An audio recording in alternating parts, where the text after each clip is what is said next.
Halo adik-adik, selamat bertemu kembali dengan saya Andika Satrio Ramadan di acara program Kilik yang kali ini temanya adalah sains di balik permainan gasing.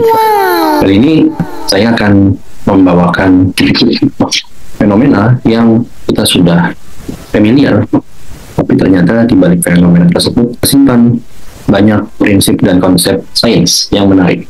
Permainan gasing merupakan salah satu permainan tradisional bukan hanya di Indonesia, tapi juga dapat ditemukan di hampir di seluruh dunia.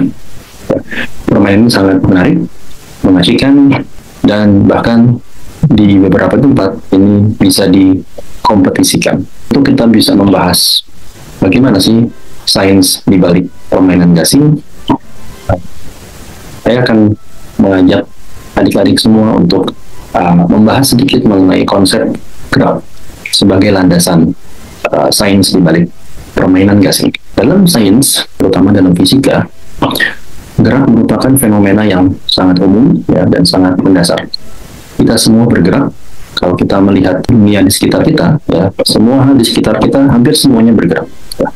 Kita bergerak ketika kita berjalan, ketika kita berlari, ketika kita menulis, bahkan ketika kita berbicara pun mulut dan rongga suara kita ikut bergerak.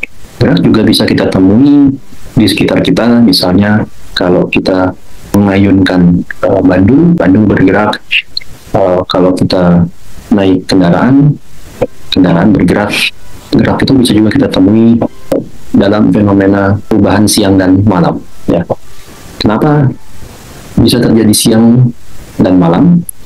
Itu karena bumi kita berputar atau berotasi pada porosnya. Itu merupakan gerak. Selain itu, perubahan pergantian tahun, ya, dan kita masuk musim kemarau, masuk musim hujan, kehidupan di negara-negara yang 4 musim, ya. Di sana ada waktunya ketika datang musim dingin, musim semi. Jadi setelah musim semi, datang musim panas, dan setelah musim panas, datang musim gugur. Dan setelah musim gugur akan kembali lagi menjadi musim dingin atau musim salju. Nah, kenapa bisa muncul perubahan musim seperti ini? Dari sudut pandang astronomi, bumi bergerak mengitari matahari 1 kali perputaran penuh bumi itu adalah apa yang kita namakan sebagai 1 tahun. Jadi kita melihat bahwa pergerakan bumi itu menyebabkan terjadinya musim, silih bergantinya musim di bumi. Oke, nah salah satu ciri utama dari fenomena gerak adalah gerak ini sifatnya relatif. Kalau kita bilang kita bergerak, maka kita harus lengkapi kita bergerak terhadap apa? Misalnya gini, kalau kita naik kereta api, atau mungkin kalau adik-adik pernah naik kendaraan, baik kendaraan pribadi maupun kendaraan umum, dan di luar jendela, adik-adik akan melihat tampak rumah atau tiang listrik atau gedung, ya, itu bergerak seolah-olah mereka semua bergerak melewati kita. Padahal yang sebenarnya adalah kendaraan kita yang bergerak melewati mereka. Tapi itulah makna dari relatifnya gerak, ya, bahwa kita bergerak relatif terhadap mereka, terhadap gedung-gedung, terhadap tiang listrik, terhadap rumah, ya. Tapi secara bersamaan bagi kita yang berada dalam kendaraan, kita melihat gedung-gedung, rumah, dan tiang listrik yang bergerak terhadap kita. Keduanya sama-sama benar karena gerak itu sifatnya relatif. Nah, di antara berbagai macam jenis gerak, kita mengenal ada yang namanya gerak lurus, ya, atau gerak translasi. Demikian pula ada yang namanya gerak berputar. Gerak berputar itu yang kita namakan sebagai gerak rotasi. Contoh gerak berputar misalnya adalah bumi berputar terhadap porosnya yang menimbulkan pergantian siang malam. Kalau adik-adik bisa lakukan ini di rumah, adik-adik punya bola, lalu adik-adik ikatkan dengan tali, lalu kita putar talinya dengan tangan, ya, kita akan lihat bahwa bolanya bergerak memutari kita.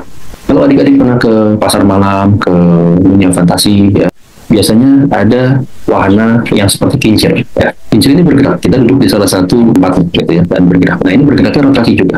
Atau kalau adik-adik pernah menonton atlet atau penari balet, ya, atau atlet sepatu roda, mereka berputar dalam aksinya. Salah satu gerak rotasi juga bisa kita temukan pada fenomena gasing, ya. Nah, yang akan kita bahas nanti. Mari kita sedikit membahas apa sih sifat-sifat yang dimiliki oleh gerak rotasi. Kalau saya gambarkan suatu lingkaran, kita melihat bahwa di titik tengah lingkaran ini ada satu titik, ya, yang kita namanya titik pusat. Titik pusat inilah yang kita sebut sebagai titik pusat rotasi atau sumbu rotasi. Apa sih gerak rotasi itu? Gerak rotasi itu kalau kita melihat ke gambar di sini ya, sini saya membuat lingkaran, lalu sini pada sisi lingkaran ya, saya membuat dua titik ya, titik A dan titik B. Titik A maupun titik B ini dihubungkan ke titik pusat melalui suatu garis yang saya namakan R ya. R ini baik untuk titik A maupun untuk titik B ini panjangnya sama. Jadi jarak semua titik pada lingkaran terhadap titik pusat itu jaraknya sama. Dan jarak itu kita namakan sebagai jari-jari atau radius. Ketika kita bergerak rotasi, misalnya dari titik A bergerak menuju titik B, jari-jari kita ini, R ini, akan menyapu suatu daerah atau suatu sudut, dan seberapa cepat penyapuan ini tergantung pada seberapa cepat kita bergerak rotasi. Maka dari itu di sini kita bisa mendefinisikan yang namanya kecepatan sudut atau kecepatan angular. Kecepatan sudut ini merekam ya, atau memberitahu kita seberapa cepat kita berputar, atau dengan kata lain seberapa cepat kita bergerak dari titik A ke titik B, seperti pada gambar.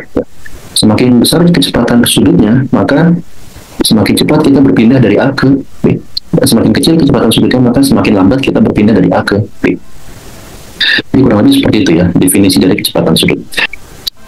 Kalau kita lihat tangan kanan kita ya, kita punya yang namanya 4 jari dan kita punya yang namanya 1 ibu jari ya, atau jempol.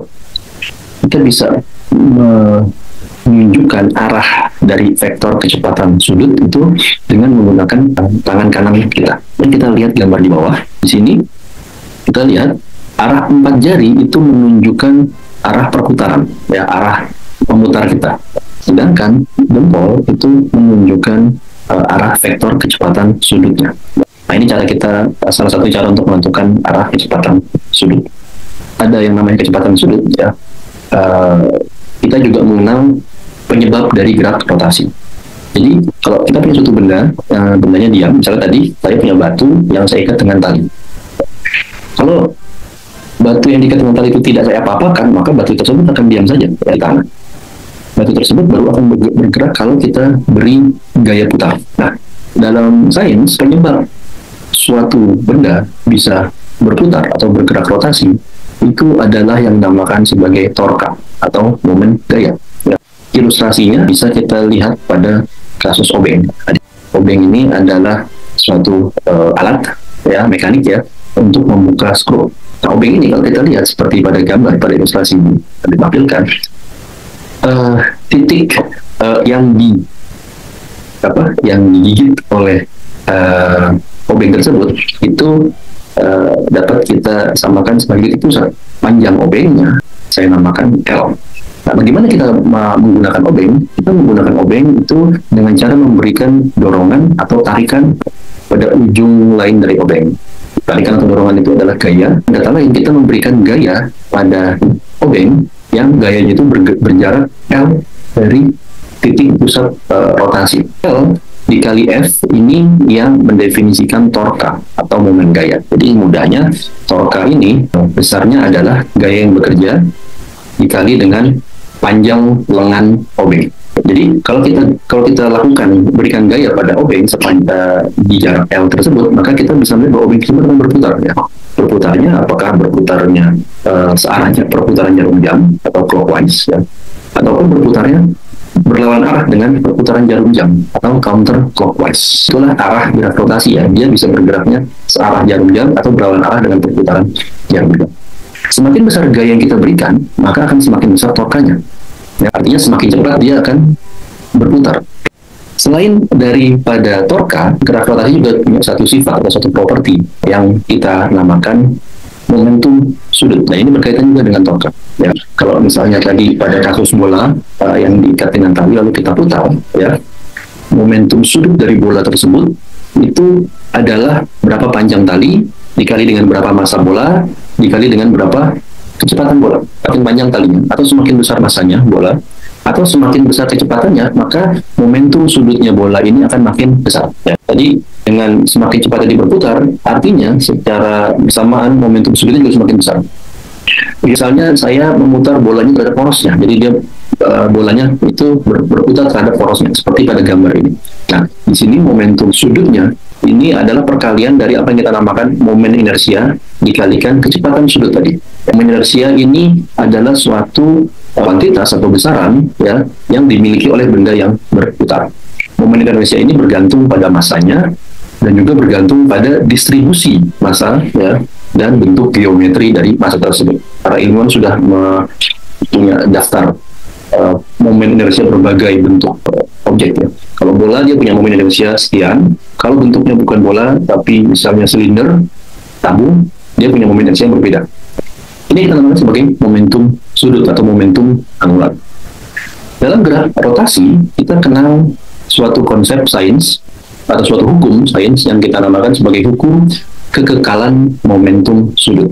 Hukum ini bilang kalau misalnya suatu benda itu sedang berputar ya dan kita tidak memberikan torka tambahan, jadi benda tersebut sedang berputar, kita tidak berikan torka atau momen gaya sehingga dia berputar lebih cepat ya, maka benda tersebut punya momentum sudut yang kekal atau tidak berubah terhadap waktu. Konsekuensinya seperti yang pada ilustrasi tersebut ya. Ilustrasi adalah seorang pria duduk di suatu kursi putar ya, lalu pria tersebut memutar dirinya ya, kemudian kita lihat bahwa dia berputar dengan suatu kecepatan sudut tertentu.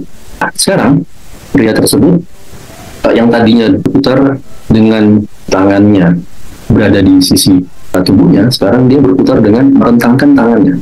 Ketika dia merentangkan tangannya, kecepatan sudutnya berkurang, ya dia menjadi sedikit lebih lambat dibanding ketika dia berputarnya dengan tangan yang menutup. Nah, ini adalah fenomena dari kekekalan momentum sudut. Artinya dalam sistem ini momentum sudut si pria ini sama, baik ketika dia berputar dengan tangannya menutup maupun dengan tangannya membuka. Momentum sudutnya sama. Tapi karena kita tahu tadi bahwa momentum sudut itu diberikan oleh I dikali omega, ya I adalah momen inersia, omega adalah kecepatan sudut, ya maka momen inersia ini bergantung bukan hanya pada massa, tapi juga pada bentuk geometri dan distribusi dari benda yang berputar. Nah, ketika si pria ini duduk berputar dengan tangan menutup dan dengan tangan merentang terbuka, ini bentuk geometri berbeda. Ya, pria ini ketika dia membuka merentangkan tangan, dia sedang mengubah momen inersianya, momen inersia dirinya. Ya. Dan ketika merentangkan tangan, momen inersia dirinya ini lebih besar dibanding momen inersia ketika dia duduk dengan tangannya menutup. Akibatnya, karena momen inersia lebih besar, sedangkan momentum sudutnya harus tetap sama, konsekuensinya kecepatan sudutnya menjadi lebih kecil. Jadi kita bisa melihat fenomena kekekalan momentum sudut pada peristiwa ini. Ya. Ini juga yang digunakan oleh para penari balet atau ice skater jika mereka berputar di atas es atau berputar dalam tari balet ya. Untuk memperlambat putaran mereka biasanya merentangkan tangan. Atau sebaliknya, untuk mempercepat putaran mereka menutupkan tangan, merapatkan badan, sehingga momen inersianya mengecil dan dengan demikian konsekuensinya kecepatan sudutnya bertambah atau lebih cepat. Baik, inilah kurang lebih konsep-konsep dasar dari gerak rotasi.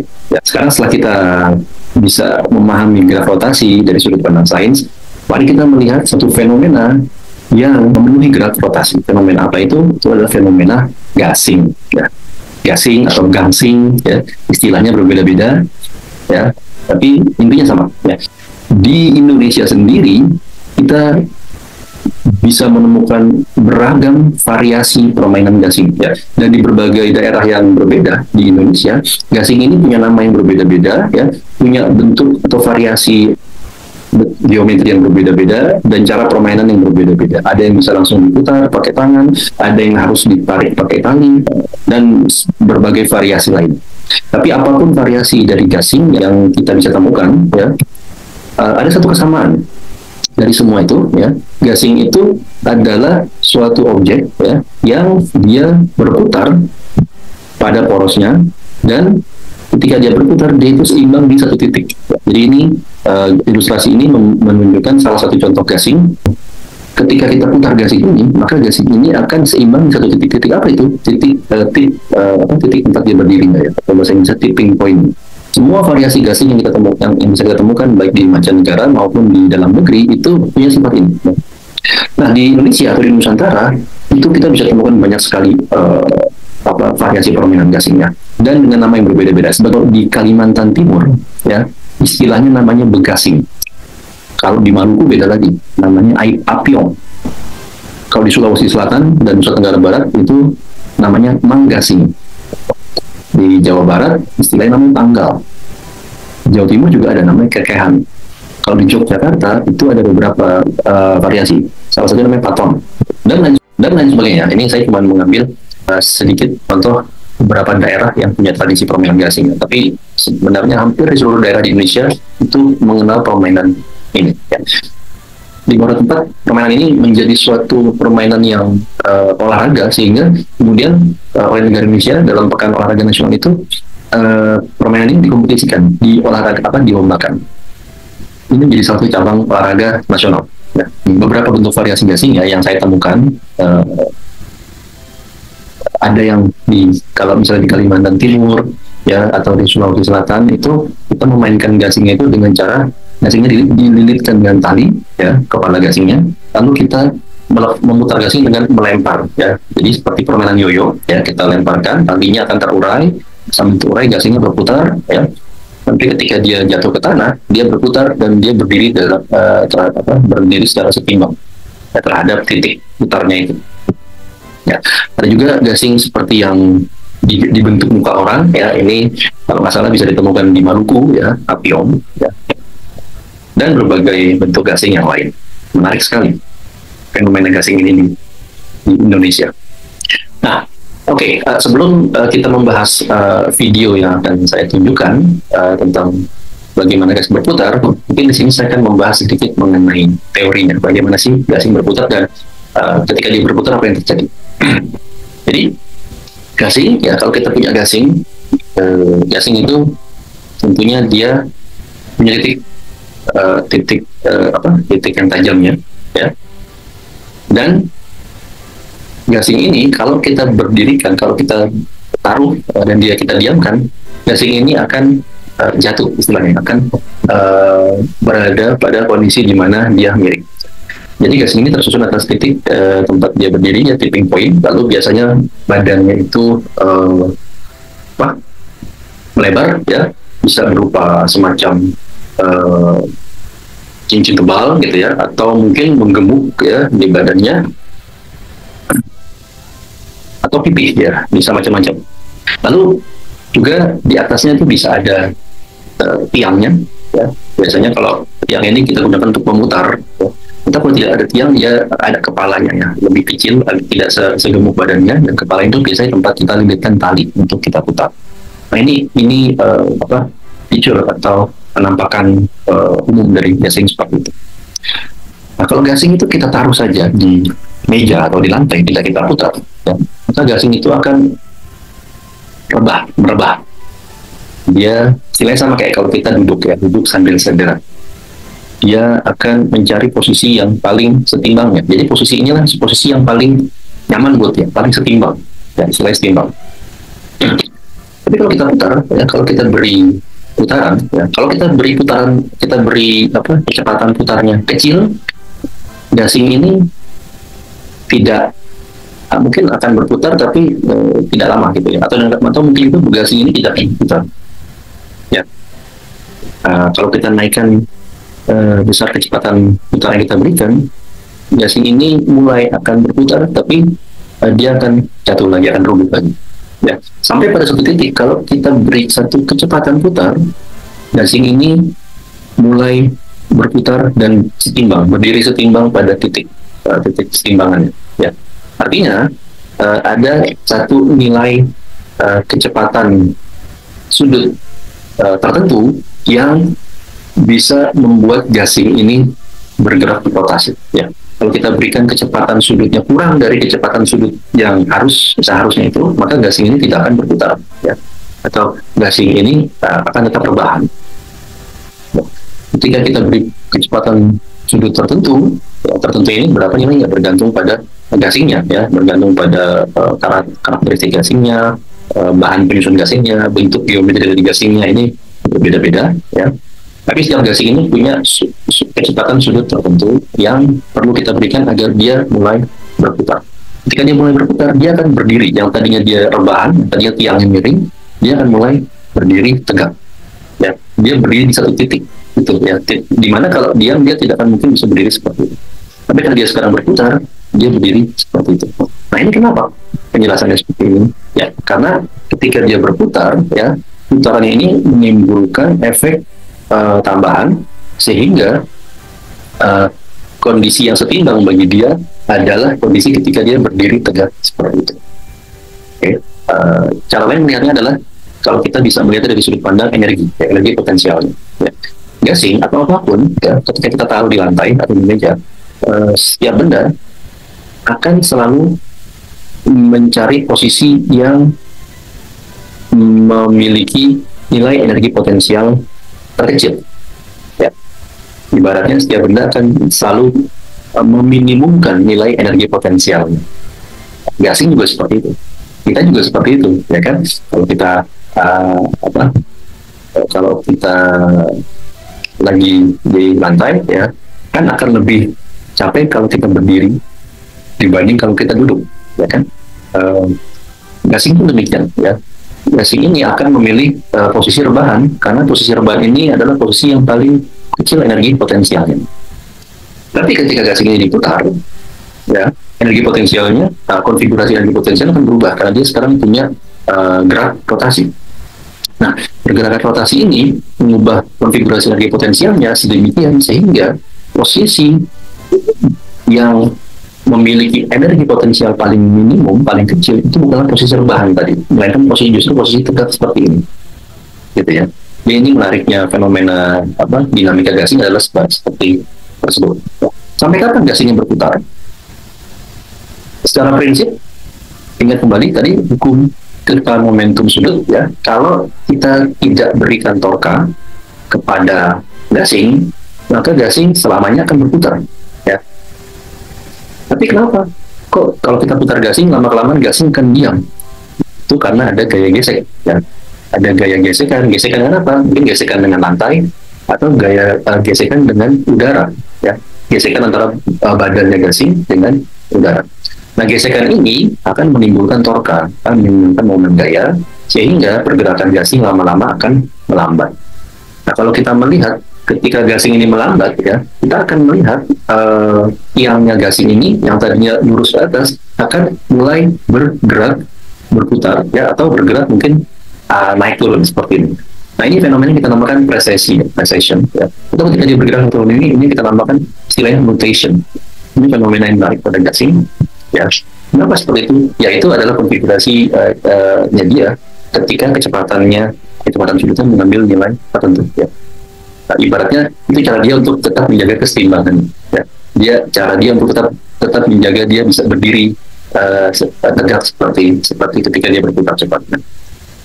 Lama-kelamaan ketika gasingnya itu melambat, semakin lambat maka kecepatannya akan semakin kecil sampai pada satu titik kecepatannya akan kurang dari nilai kecepatan yang dibutuhkan untuk dia berputar.